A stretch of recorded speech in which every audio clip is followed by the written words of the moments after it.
Okay, so hello and welcome everyone to today's web conference, Substance Use, Abuse, and Dependency and Sexual Violence, Strengthening California's Safety Net Through Community Collaboration.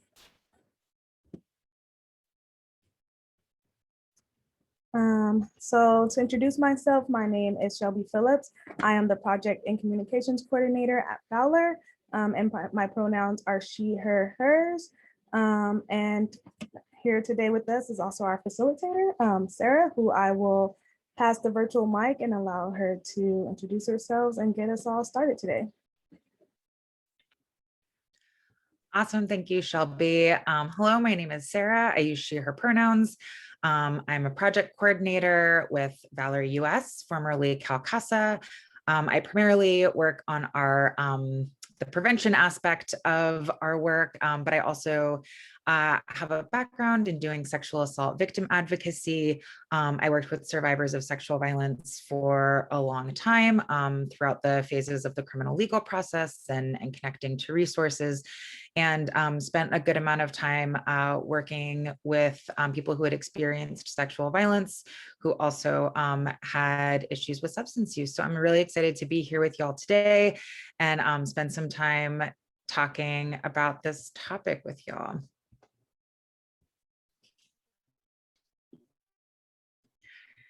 So we're just really going to quickly cover some of these learning objectives. Really what we're doing here today is we hope that folks leave and are able to describe the intersections between sexual violence and substance use, as there are many, and highlight the importance of a multi-sector approach. So really what we're doing is trying to kind of make the case for many different sectors coming together to support victim survivors of sexual violence throughout their process, and why that is so crucial to this work.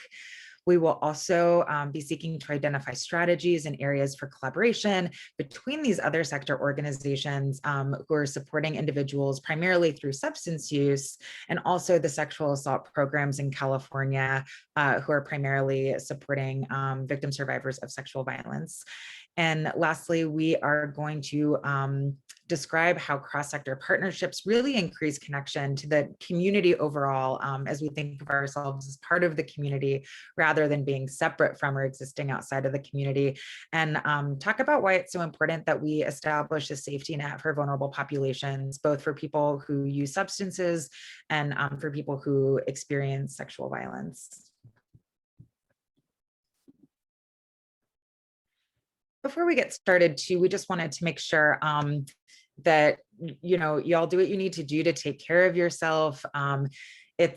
Sexual violence is not a safe topic. It's what we'll be talking about today. This content can impact you. It can be really triggering. There are many feelings or reactions that come up when we're talking about these subjects that can feel really uncomfortable. So we just always like to kind of start off by saying, please do what you need to do to take care of yourself, particularly if you are someone who doesn't necessarily spend a lot of time talking about sexual violence. So some things that you can do are, step away if you need to. These sessions are all being recorded, so if you miss something, you can always follow up later. You can feel free to mute the sound of my voice for a couple minutes if you need to, and you can also reach out for support. There's a lot of different crisis lines out there. We'll also talk about in a little bit about how to find your local rape crisis center through our website at valor.us. So what is on the agenda for today? Like I said, we're going to spend a lot of our time today just talking about the intersections of sexual violence and substance use, how these things connect to one another. We'll spend some time talking about the sexual assault programs, also known as rape crisis centers, that exist throughout the state of California and how to partner with them. We'll be talking about the importance of community collaboration in this work and partnering with the rape crisis centers. And then we will spend a little bit of time at the end just talking about some next steps and sharing some resources and answering any questions if you have those. So So we wanted to do a little warm-up activity. So I'm going to invite you at this time. I'm going to drop a link in the chat, and it's to interactive Google Slides. So the way that this works is that we'll all kind of be able to go and view the slide deck together. It's just one slide. It'll be updating in real time. And the way that you kind of submit your answers is you double click on the post-it and you drag it to the center of the board, and we'll be able to see people's responses. We like to do it this way because it keeps things a little bit more anonymous. And so we just wanted to know, why are you attending today's session? What brought you here today? I know that we all are really zoomed out. We spend a lot of time on our computers all day. There's 1,000 different web conferences to choose from. So what brought you to our session here today? And then we'll be able to just kind of pop over to our slide here so we can see some of the answers. It looks like folks are just interested in learning more about substance abuse and sexual assault. Looks like some folks are interested in getting some information to better the trainings for workshops that they give to parents, just general interest in this topic, and wanting to better learn how to serve clients. And by the way, these little stars here, you can drag and drop them next to one of the post-its if it's something that resonates with you that you don't want to type out again. So thank you so much for participating in that. It's always just helpful and interesting to know what is bringing folks to a session.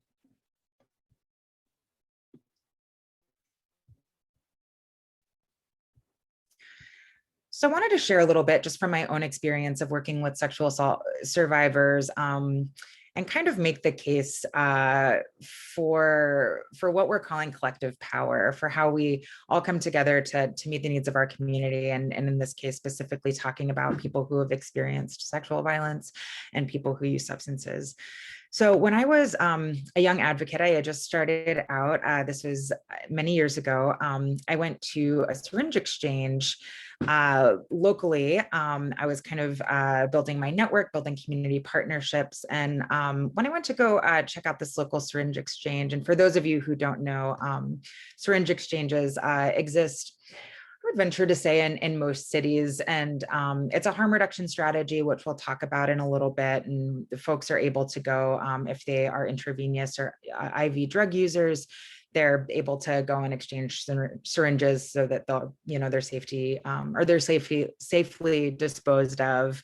A lot of syringe exchanges do like syringe cleanup in the area and things like that. So I went to this local syringe exchange, and I ended up in a conversation with the program coordinator there, who was sort of like the analogous position to mine, but at this syringe exchange. At that time, I was doing victim advocacy at a rape crisis center, and we got to talking, and we were talking about our jobs, and we found that not only were our values super aligned, but the goals of our work were really similar, which was simply to find resources and eliminate barriers for people who had been traumatized and needed access to what could potentially be life-saving support for them. And as we were talking, we put together that, a lot of the folks that we worked with had other things in common too, particularly around stigma and trust, or distrust maybe of providers and others in the community. And as we were chatting, what resulted, or what was born out of that conversation, was this really invaluable partnership in which we were able to exchange training and vouch for one another with our clients who needed the other services, but were distrustful of providers, sometimes for good reason, right? And we were able to really strengthen the continuum of care and the safety net that existed in our rural community, where there weren't a ton of services. We weren't in a big urban area. And back then, this kind of sparked other partnerships that I had too that were in the same realm. I worked with a free local detox clinic who I was able to train on sexual assault issues, including responding to disclosures as they came up at the detox center and responding to emergent trauma responses that, as a lot of us know, are often a byproduct of becoming sober after using drugs for a long time. And because of these relationships, I was able to do several things that I wouldn't have been able to do otherwise. Probably the most important among these things was that I was able to instigate a warm referral when I was referring a survivor to detox. At that time, I worked with a lot of folks who had experienced sexual exploitation, and a lot of these folks came in with a heavy dependency on drugs or substances, and oftentimes step one, they wanted to go to detox. And so when I referred them to this local detox clinic, I was able to instigate a warm referral, meaning that it wasn't just like, oh, call this clinic and you can go in and they'll help you, see you later. I hope it goes well. I was really able to, take that person down there. I was able to introduce them to Debbie at intake, who I knew really well. I was able to provide this level of comfort in vouching for folks at that center because we already knew each other. And because of these relationships with other people who worked at this clinic, I was able to get client services quicker a lot of times, right? If I was able to kind of take people down there and navigate through some of that bureaucracy in a way that was just quicker and more seamless, which is really important in these situations. And the last thing that I'll mention is that, a part of this too is that survivors were less hesitant to trust another provider when I was able to earnestly tell them that I personally knew the person who worked there. Oh yeah, it's Debbie, she's great. Those types of things, which are really reassuring when someone is actively coming out or still in the middle of a traumatic situation. That trust building is really important. And obviously there were benefits for the folks who worked at the detox clinic too, because when disclosures happened there or trauma responses emerged, which was all of the time, the staff were able to call me directly, and I was able to run over and meet with somebody and help them, process through the things that were coming up as they were going through detox. And this process just wouldn't have been as seamless or happened quickly if we didn't already have a protocol and a relationship in place before we necessarily needed it. Because, many times the people, the needs of the people that we work with are really urgent, and the stakes feel really high. And we don't want to wait until there's a crisis to develop these systems. So I just like to share that or a little bit about that experience, just as sort of a case study or story or a couple of examples of how these relationships can work and why they're so beneficial.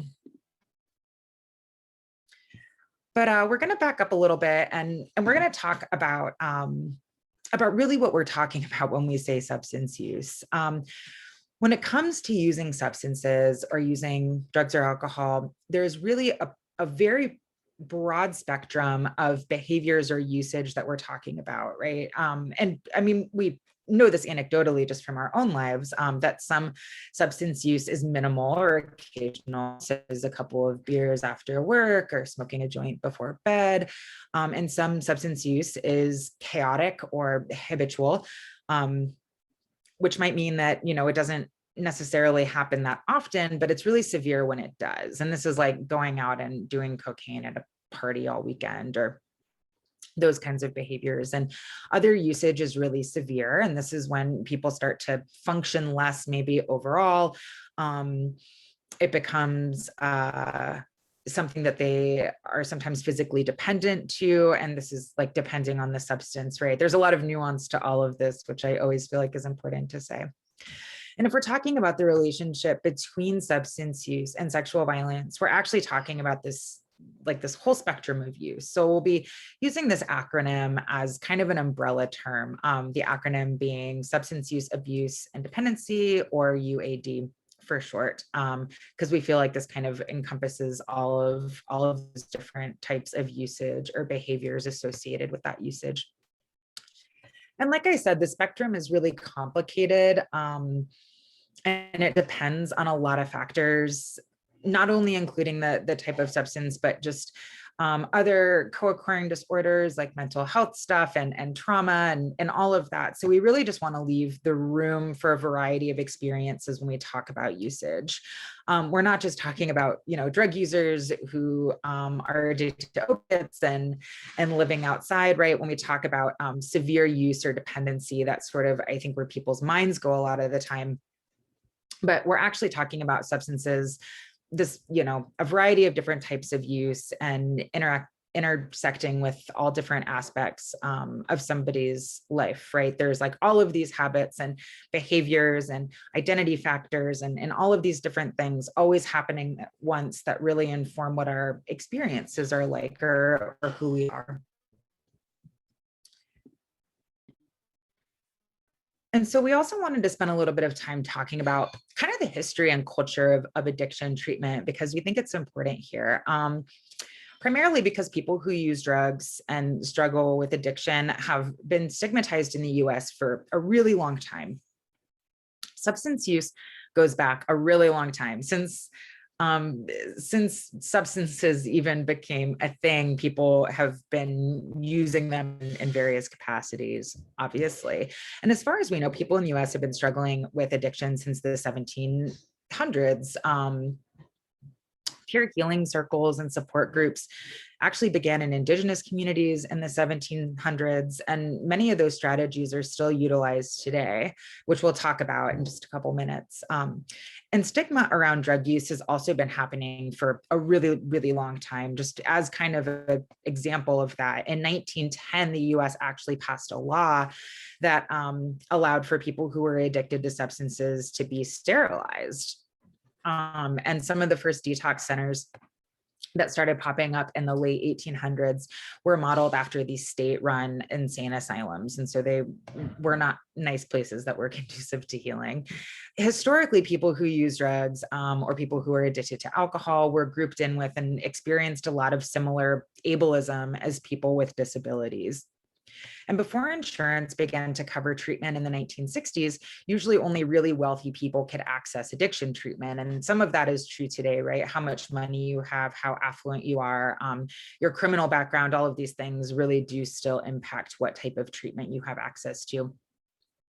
Now, this access to treatment has really improved since the 1960s. Don't get me wrong, but a lot of that stigma has carried over. And because of the history and stigma and shame around addiction and drug use, a lot of people are really hesitant to reach out for help with addiction issues. Some people who use drugs don't feel like they have control over their own experiences or their narratives, right? By that, we mean just the way that people tell their stories, the way that they interpret their own experiences of use, even the way that they refer to their use or refer to themselves. All of these things sometimes get taken away from people when they come forward about their drug use. And this is also something that is really, really true of people who experience sexual assaults. And so we want to hold space for both of those things and be aware of both of those things at the same time, especially as we are working with people who have experienced violence and people who use substances, is that we want to do what we can so that people can kind of maintain that ownership over their own experiences and their own narratives. Criminalization of drugs and substance use, in addition to the stigma, or is a huge piece of that stigma, rather. And this is something that, you know, also really contributes to survivors' silence. There's a lot of people who are sexually assaulted, who don't come forward, who don't disclose because maybe they were using drugs at the time of their assault, and either don't want to be, you know, are worried that they're going to face some sort of criminal charges if it's discovered that they were using drugs at the time of their assault, or that they just won't be believed or considered credible because of that. So these things really intersect with one another. So that's kind of what we wanted to underscore here. And there are different modalities and treatment methods. There are different ways to approach substance use and approach recovery, just like anything. And what we really want to highlight is that, you know, whatever the approach is, which is going to really depend on the person and what they want, the goal should always be to eliminate barriers and foster healing. And before we talk about some of these, just wanted to note that these methods and principles aren't mutually exclusive. We're not, you know, no one is necessarily saying, oh, you have to pick one or the other. These things are at odds with each other. A lot of these things happen for folks all at the same time. So the couple of things that we wanted to kind of touch on here is that Folks are really familiar with 12-step models, right? That's your Alcoholics Anonymous, Narcotics Anonymous. And these are so big because research shows that peer counseling is actually really effective in addiction treatment. Peer counseling models like AA are often really successful because there's this community approach, right? There's this kind of like camaraderie and group accountability that happens. The thing about AA is that it also promotes an abstinence-only approach, meaning that people cannot be using any drugs or alcohol while in recovery. This is kind of a norm of AA, right? It's not like the goal is not to get your drinking under control in a way that, like, you only drink occasionally or moderate use. The goal is to say that you're an addict and not use substances, not use alcohol together. Most rehab recovery programs also take on an abstinence only model as well. Medication like methadone and Suboxone, which is often called medication assisted detox or withdrawal management. It's called both. So these are medications like methadone and Suboxone that are used to get people off of opiates because they help manage the withdrawal symptoms that are obviously really uncomfortable when someone is stopping opiate use. Many people still go to NA and, where they take an abstinence only approach while doing medicated assisted treatment, but some people are strictly against it, and it kind of depends on the group. 12-step models in AA and NA aren't necessarily, while they do follow a certain framework, the way that each group functions and the cultural norms around that can be really different, just depending on location and the people involved in the core group, et cetera. Some people in recovery from opiates stay on Suboxone for years and years. It doesn't make people feel as high as like methadone does, for example. So that's just something to be aware of, especially as people are, maybe you're seeing clients for sexual violence. It's possible that somebody has a history of opiate use in their past and is still using Suboxone for withdrawal management. We'll also talk briefly here about harm reduction, which is not necessarily a treatment method, but more of a set of strategies that are not necessarily aimed at total abstinence. It can encompass abstinence for sure. Like, again, these things aren't mutually exclusive, but really the main goal of harm reduction is to seek to lessen the negative impacts that are usually a byproduct of drug use. It came about as a response actually to the HIV/AIDS crisis in the 80s. And what it was really about in the beginning was getting people access to clean syringes to slow the spread of HIV. And like most things, it's evolved a lot since then. It's also about preventing overdose. It's also about reducing stigma. Harm reduction has a grassroots organizing component and really advocates working on things like policy and, again, reducing things like stigma and criminalization. Harm reduction proponents actually will argue that stigma alone is a big contributing risk factor for overdose and death, because people who are using alone or hiding a habit or they're ashamed to seek out services are typically the ones who die from overdose. And the primary harm reduction principle is that, for better or for worse, people in the world use drugs, that drugs are a part of our world. And the goal is to keep people as healthy and alive as possible through the use of overdose reversal medications like Narcan or naloxone, access to clean syringes, strips to test for deadly doses of things like fentanyl, safe injection sites. So that kind of all falls under the harm reduction umbrella. And there's actually ways, it's interesting, I think, there are ways that we use harm reduction or risk reduction strategies just in life that we don't really think of as harm reduction, like designated drivers or telling people not to leave their drinks unattended at the bar.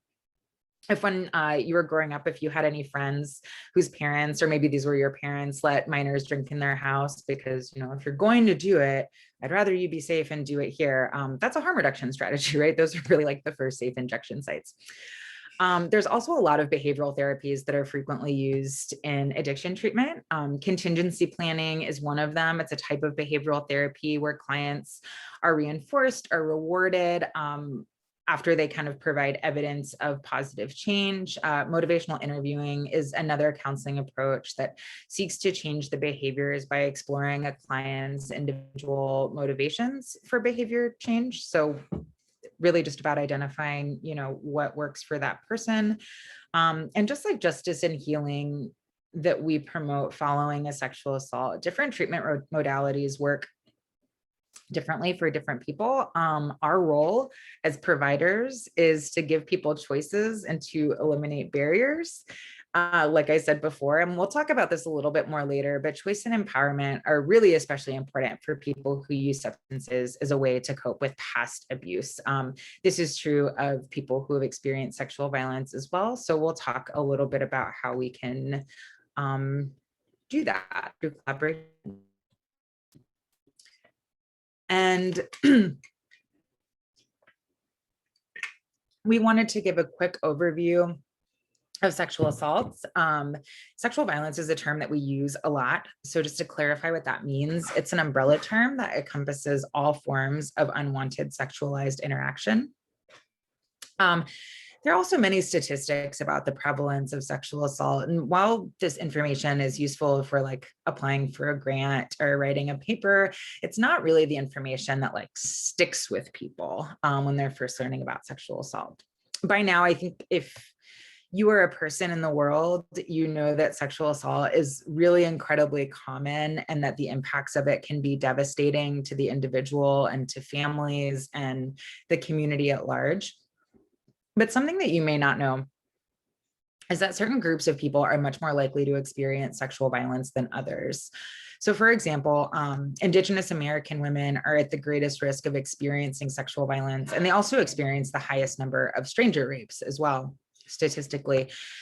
And just using this as an example, we think that this is directly tied to American settler colonialism because rape has always been used as a tool of power and control. This is part of why its impacts are so devastating, or part of why it's so traumatic, and why it's been weaponized over and over and over again as a tool of war for so many years, because it is a really effective way of stripping power and control from an individual.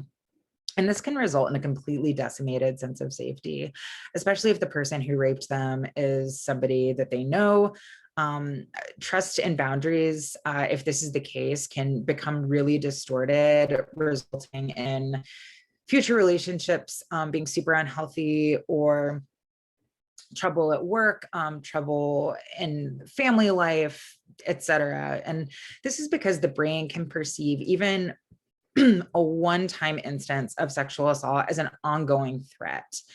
After experiencing a traumatic event, especially something like sexual violence, the survival part of our brain, which you also may have heard called the reptile brain, can kick into overdrive and kind of get stuck that way for years after the assault, especially for children.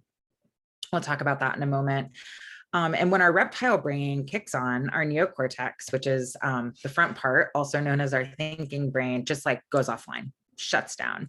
And what our neocortex does is it regulates our ability to make plans, to be reasonable, or to reason, to be flexible and make compromises. So if we're in a constant state of survival mode, then we lose the ability to do those things, which leads to super big life problems, because we need those things to move through the world and to be successful. And all this brain stuff gets even worse if the abuse is consistent, especially in the case of child sexual abuse or intimate partner violence, also called domestic violence. The other thing that's important to know is that our identity, who we are, our past experiences, and any other psychological factors like substance use, of course, or mental health issues, or having an undeveloped brain if we're talking about kids. So all of these things impact how we respond to and also internalize the experience of sexual violence. And so there's often commonalities between sexual assault survivors, and we will talk about what some of those things are, but we really want to stress that a one-size-fits-all approach is ineffective for all of those reasons and all of the nuance and all of the different factors that impact how somebody responds to trauma.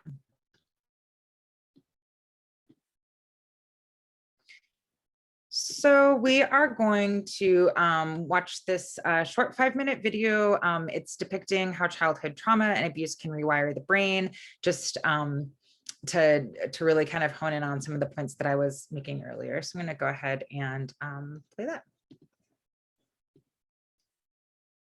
We have all experienced some sort of stress as children. Maybe it was a test you didn't study for, or moving schools and finding new friends. Regardless, it's important to keep in mind that a little bit of stress from time to time is healthy. It helps us grow and understand how to overcome problems we may face. However, when the stress response is triggered too many times, there can be lasting effects on the brain that carry on to adulthood. Stress plays a prominent role in the development of a child. The 3 types of stress include positive stress, tolerable stress, and toxic stress. Positive stress will show as an increase in heart rate and an elevation in stress hormones. It is short-lived and is triggered during minor stress experiences, such as taking a shot or being left in a daycare for the first time. However, with supportive adults to help them cope, children will gradually learn how to problem solve and deal with adversity, leading to the development of a healthy stress response system. Tolerable stress can be more serious. Perhaps you've lost a loved one or experienced a natural disaster. These types of situations can have potential for extreme damage on the brain, but with encouraging relationships, it will mend over time. However, things can get serious when the stress response gets triggered too many times. This threat is known as toxic stress.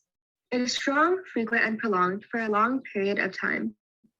The root of toxic stress can be numerous things, such as abuse, neglect, or violence. This type of stress will physically affect the brain, leaving certain parts rewired and changed. Toxic stress disrupts the development of brain structure and other organ systems, and it can even increase the risk for stress-related disease well into the adult years. The worse the experience in childhood, the greater the effects will be in adulthood. Toxic stress causes permanent damage on the brain, focusing on the amygdala, prefrontal cortex, and the anterior cingulate cortex, also known as the ACC. The amygdala, also known as the fear center, detects dangerous things in the surrounding area and tells the body to act. But it can become overactivated due to toxic stress. In other words, the amygdala is always telling your body that you are in danger, resulting in chronic stress, where one feels unsafe, fearful, and irritated. Furthermore, victims will often overreact to minor triggers because trauma sensitizes one's amygdala, meaning that fear responses are triggered by lower levels of stress. The prefrontal cortex, or the thinking center, regulates the stress response system by making things seem less scary than they really are. Outside of stress, it helps regulate our emotion and memory, as well as sensory processing, which allows us to effectively use our body in certain events, such as learning and problem solving. However, trauma causes the prefrontal cortex to become underactivated. Consequences of a damaged prefrontal cortex include difficulties with concentration, attention, and learning. This is because when we are under stress, cortisol is released from the adrenal glands on our kidneys. Cortisol is a hormone that increases heart rate, blood pressure, respiration, and muscle tension to prepare us to fight or run away, otherwise known as the fight or flight reaction. High levels of cortisol impair one's ability to think rationally or logically. So when our body is always thinking it is in danger, there will be constant high levels of cortisol in our body, affecting our ability to concentrate and learn. Connected to the prefrontal cortex, the anterior cingulate cortex is also one of the structures damaged from toxic stress. Known as the emotion regulation center, it controls the affect regulation, the ability to control and manage uncomfortable emotions during a stressful moment. A damaged anterior cingulate cortex results in difficulties with regulating emotions. For example, if someone gets pranked, they could remain scared long after the joke ends. Childhood trauma can cause many psychological issues, such as PTSD, high stress levels, and depression. However, these problems can be solved with patience, love, and care.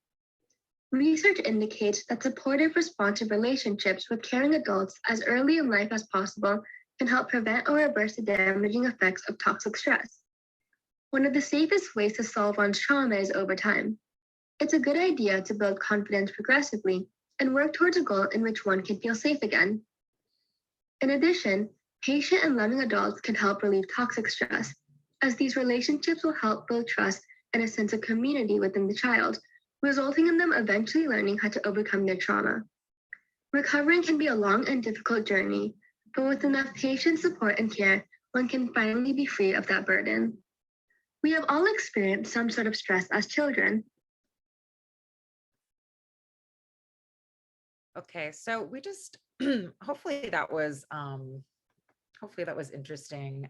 We just like to show that video because especially as we're talking about substance use and people who use drugs, we can see how adverse childhood experiences or experiencing sexual violence or trauma in childhood or really at any time can kind of create these lifelong symptoms that really causes people to want to sort of numb that out with being in an altered state and using substances. So that's one of the big intersections that we see, which we'll talk about in just a moment. But before that, I just wanted to, I know that, I said didn't want to share statistics, but some people like statistics. I like them sometimes. So here they are. You can see that 40% of rapes were reported to the police in 2017. That number dropped in 2018. So we're seeing that go down a little bit. Also see that most people are assaulted. Around 90% of people are assaulted by someone that is known to them, either by an intimate partner or by an acquaintance. Very small amount of sexual assault or stranger rapes. And the last thing that's really important to hone in on is that between 2 and 10% are false reports. There's been a number of studies on this. One of them, the FBI did a study. And we really see that there's this myth around false reporting that is just not true. We can, based on these statistics, we can, and a lot of other things, we can reasonably assume that if somebody says that they have experienced sexual violence, that person is telling the truth.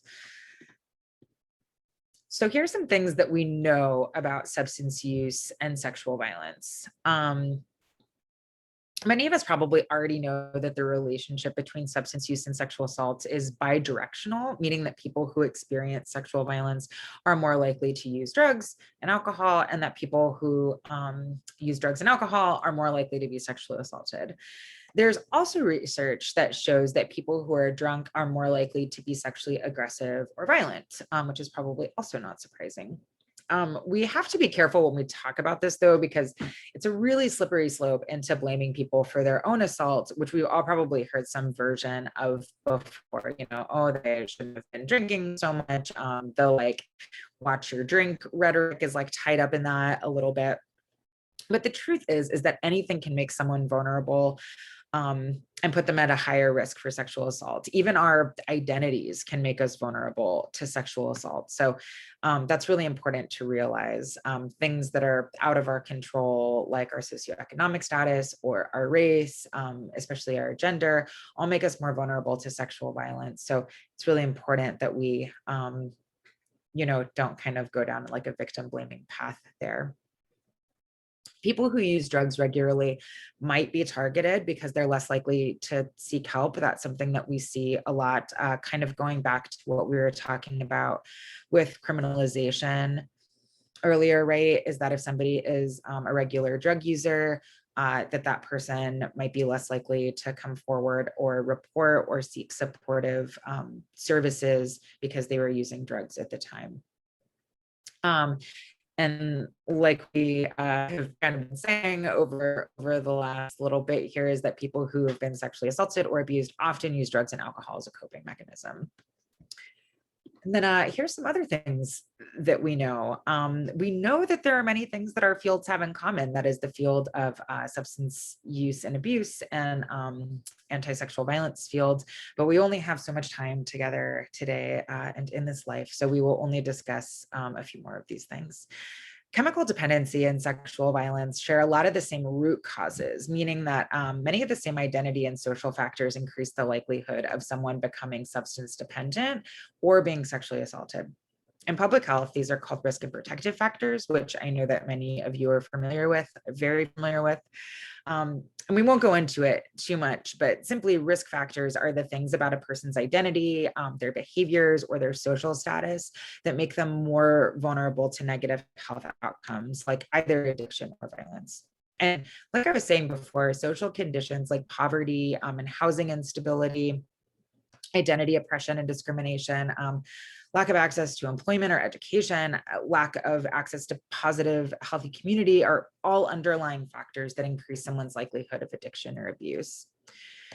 In addition to using alcohol and drugs as a coping mechanism, this is likely, the root causes piece is likely why 70 to 80% of people who use drugs have also experienced sexual violence.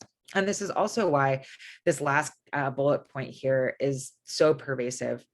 Sexual assault survivors who statistically are already under-resourced often remain unsupported because of isolation and shame and stigma, because these are all huge barriers to people getting help. Even if sobriety isn't the goal for someone, stigma and victim blaming prevent people who use drugs and sexual assault survivors both from accessing care that really could save their lives.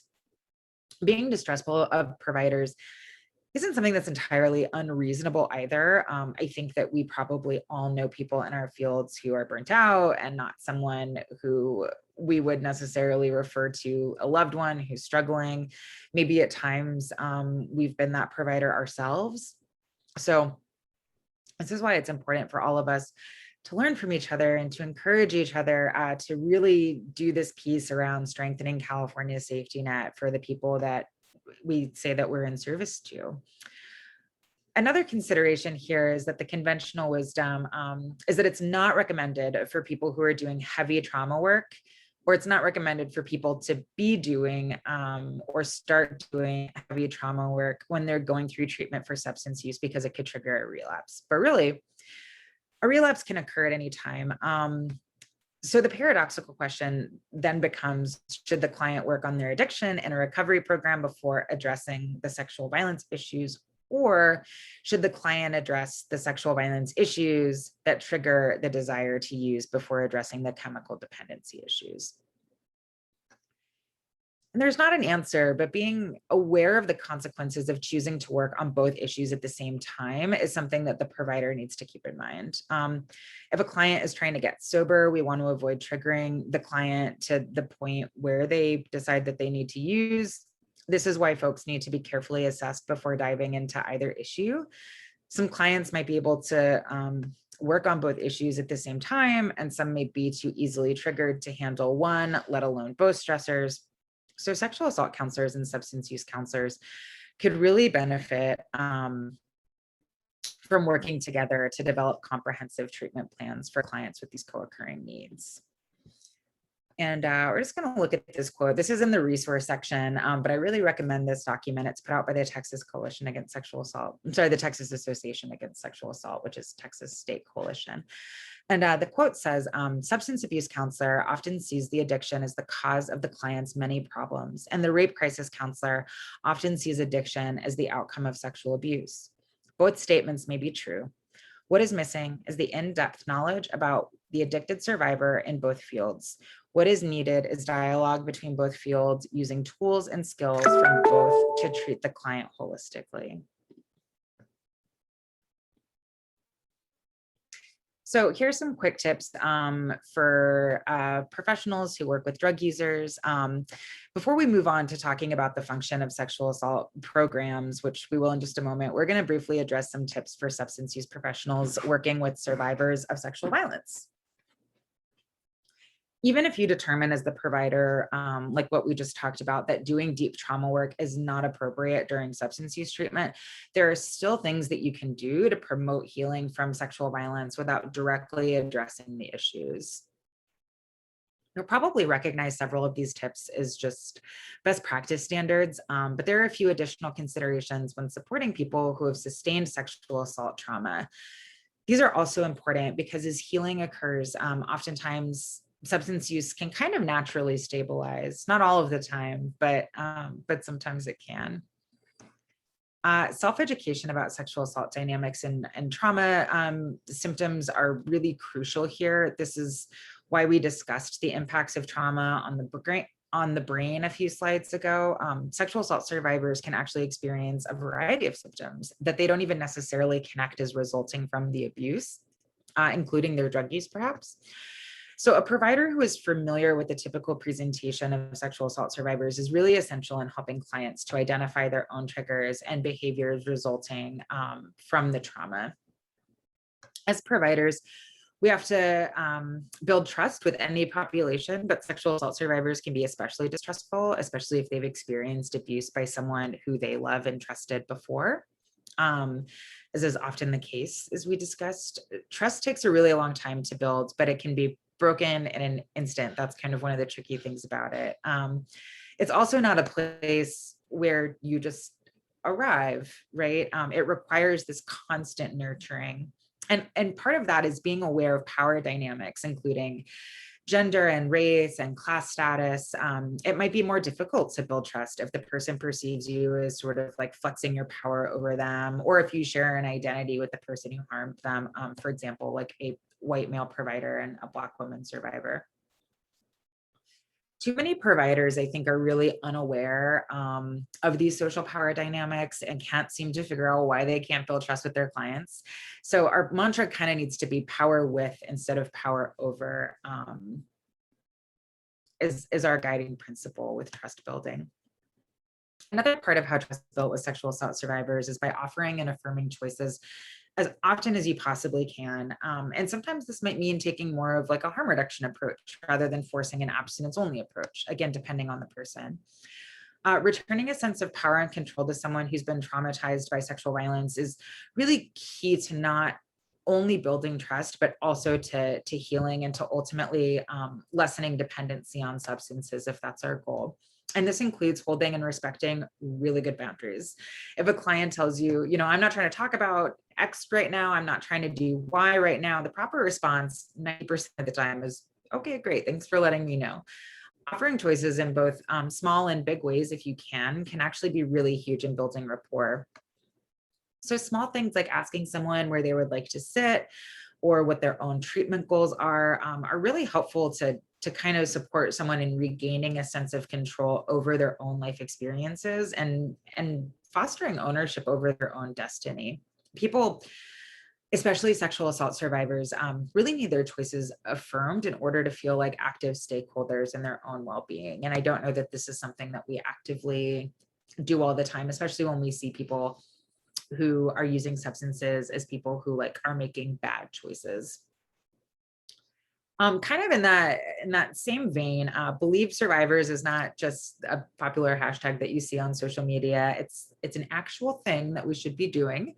It's really incredibly common for people's stories of sexual violence or abuse to come off as inconsistent or unlinear. And this is because of the way that trauma greatly impacts how our brains encode events into memory. Remember the whole thing about the neocortex or our thinking brain? Well, when that shuts down, our recollections of events become really disorganized and sometimes just non-existent. And this is a key reason why abuse and violence survivors are often disbelieved by other people in their community or as other providers, or often by law enforcement.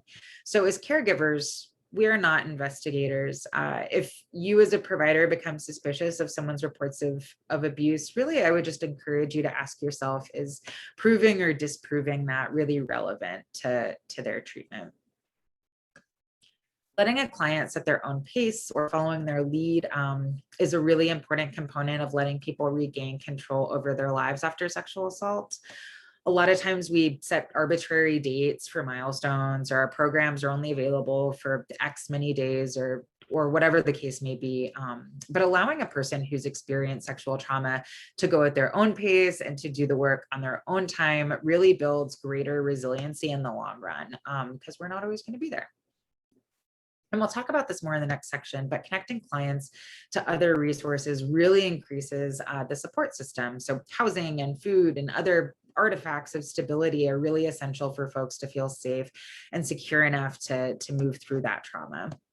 And lastly, learning the triggers of sexual assault survivors you're working with is a really crucial piece. And this takes time because they can be as obscure as a phrase or a smell or a taste, and the client is not always aware of what they are necessarily. So if you've decided not to address the sexual violence right away, it is still important to learn someone's triggers so that you can avoid them. That, I mean, of course, that someone being triggered by external forces is not always something that's avoidable, or not like something that you can completely insulate people from, but it's still so important, or especially important because of this, to make a plan with someone for when they are triggered that isn't about using drugs if the goal is abstinence. These plans can include self-soothing techniques, or setting boundaries, or a list of support people to call, other providers to get in touch with. This is where a sexual assault advocate may come in really handy, crisis lines, etc. So the point of all of this is that waiting to address sexual assault trauma to avoid relapse doesn't necessarily mean that pretending like it doesn't exist and then just like bulldozing through it is the right way to go. There's still best practices when it comes to working with sexual assault survivors, even if you're not yet doing intensive trauma work. And so that's kind of a nice segue into introducing us, the Sexual Assault Programs of California. Rape crisis centers, or what we call them, RCCs for short, are nonprofit community-based organizations that provide a variety of services to sexual assault survivors and the community in general. These services include case management, law enforcement interview, and court accompaniment. And in the case of domestic violence advocates, or in the case of DV or intimate partner violence, I should say, advocates can also assist people into getting things like orders of protection, also known as restraining orders. RCCs also offer crisis intervention and counseling and education to the community, call it prevention education, and connection to other resources. Every county in California has at least one RCC. RCCs also typically have all free services and strive to have really low eligibility barriers, which basically means that all someone needs to do to qualify for services is say that they need services, which are open to people who have experienced sexual violence or child sexual abuse, or people who are supporting people through sexual violence. The exact parameters of this will depend on the agency and availability, but they specialize in crisis. So services tend to be delivered pretty quickly. Most RCCs have prevention education, like I said before, and outreach departments too, where they offer everything from school-based consent education for youth to sexual assault training for community partners. In the sexual assault advocacy world, we, I think, really tend to pride ourselves on being pretty creative and flexible. Like if there's a way, we will find it kind of a thing. We know that survivors often present with many needs in addition to their experiences of sexual violence. That's why we tend to partner with chemical dependency specialists and food distributors and housing case managers and other social service and social justice agencies, because many of us are aware that we cannot be all things to all people. So a big part of our role is often just about strengthening the safety net inside of our communities. There are also values that many of us share related to choice and bodily autonomy and safety and social justice. Anti-sexual violence work is a very mission-driven social movement that's quite committed to creating communities that are free from violence by disrupting the conditions that allow violence to occur in the first place. So that's just kind of what we're all about. And if you would like to find your local rape crisis center, I mean, you can see on the map here, all these little dots are the different rape crisis centers in the different regions, but you can also go to our website at valor.us and you can click this little get help button and it will, you can plug in your information. It'll pull up your local rape crisis center. Pretty cool. And then the last thing that we wanted to talk about is really talking about whole community responses to sexual violence, really about this guide that we made about this very subject, collective power, a practical community blueprint. It's going to be a guide coming out, I believe, in late summer, early fall, which is going to talk about all about multi-sector partnerships and community collaborations for ending sexual violence. I just wanted to quickly address some of the goals of the blueprint, what's inside, what we hope the gains will be. Is it's really going to be, well, we hope that there's really practical tools in there, and it's going to be about developing provider skills and capacity. We'll reach more survivors of sexual violence. It's about incorporating collaborative work as part of our normal everyday functioning, how we really kind of like bake this into what we do at our organizations. Can diversify funding streams, which is always very important for nonprofit. Discover different effective ways to do evaluation, everything from evaluating the efficacy of our programs to evaluating the status or level of satisfaction with our surveys, right? These are things we can always share information about and learn from each other about.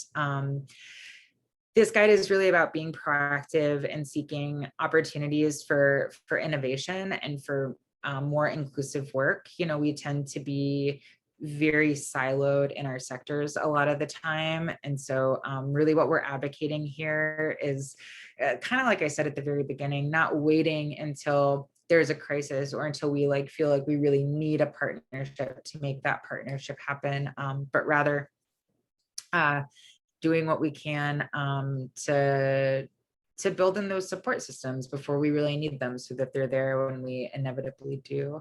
The opportunity is there to engage with other diverse stakeholders, and we can also talk about prevention and preventing whatever our issue is in the community, whether that's preventing sexual violence or preventing substance use or any other negative health outcomes for our communities that often have the same underlying causes. So this is just kind of a sneak peek of some of what's in there. Talking about partnerships versus collaboration. And we often use the term partnership and collaboration interchangeably, but they're not exactly the same thing. And we thought it was worth taking a moment here to just kind of give a glance into the blueprint and also to reflect on some of the nuances so that we can move forward in our discussion with kind of this shared language and understanding. We often speak about collaborating with other organizations and service providers, but sometimes what we're describing are partnerships rather than a true collaboration. And a partnership, the more traditional way of working together is often partnerships. Agencies cooperate, but each organization kind of retains its own way of doing things, right? Like changes aren't really made to the program or the structure necessarily. And in a partnership, organizations may formalize a working relationship in order to provide more seamless services or to really draw from both of their combined resources. And in a collaboration, which is often more of a long-lasting relationship, organizations may actually change their structure or how they function as a result of the relationship and coming together. So speaking of partnerships and collaboration, here are some opportunities for harnessing that collective power between RCCs and substance use agencies. Working on things like prevention together might be partnering to address issues that affect both populations, like houselessness or food insecurity. During the planning process to determine what partnerships will look like, identifying aligned issues and figuring out who to invite to the partnership is going to be really important to you. And if no one exists or you think that nobody exists, looking into pooling those resources that can go in on training, things like that together. These partnerships can also look like working together to eliminate barriers for clients, as I shared in some of the stories in the beginning, like using warm referrals or doing like cross-training, provider education, working, with different population types, exchanging information like that, even like making sure that everybody is using appropriate terminology.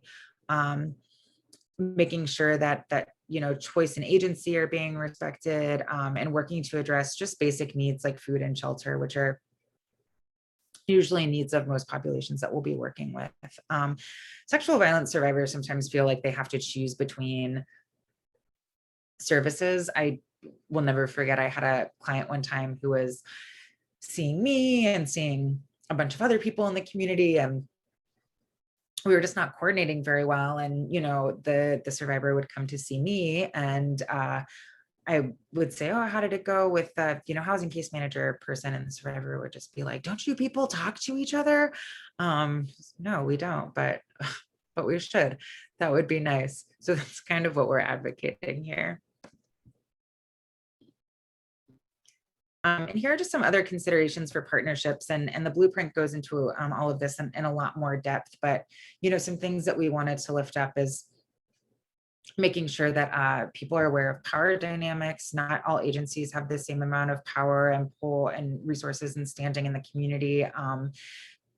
Not being conscious or like attentive to these things can sometimes lead in an entire collapse of partnerships or collaborations.